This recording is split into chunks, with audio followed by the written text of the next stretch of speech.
Serial actor Chandu ఆత్మహత్య కేసులో WhatsApp chat కీలకంగా కాబోతోంది. గత కొన్నేళ్లుగా ఆయన సహజీవనం చేస్తున్న పవిత్ర జయరాం ఈ మధ్య రోడ్డు యాక్సిడెంట్లో చనిపోవడంతో చందు డిప్రెషన్లోకి వెళ్లిపోయాడు.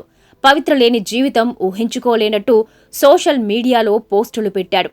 ఈ కేసులో సూసైడ్ కు ముందు ఆయన ఎవరితో చాట్ చేశారో తేల్చే పనిలో పడ్డారు పోలీసులు. చందు స్నేహితులు చాటింగ్ వివరాల్ని పోలీసులకు అందజేశారు.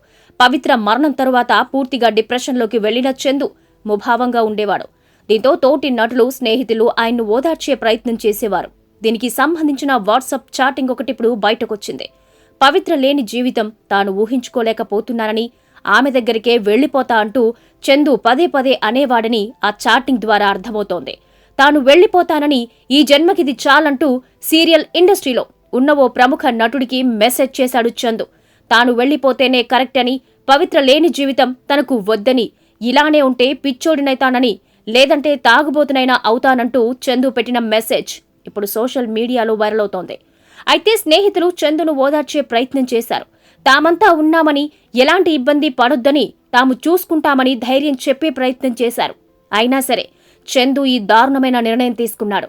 సూసైడ్ చేసుకుని చనిపోయాడు. చందుకి భార్య, 2 పిల్లలు ఉన్నారు. అయితే చందు మరణం తరువాత మరిన్ని కీలక విషయాలు వెలుగులోకొస్తున్నాయి. చందు భార్య శిల్ప చేసిన కమెంట్లు ఇప్పుడు వైరల్ అవుతున్నాయి.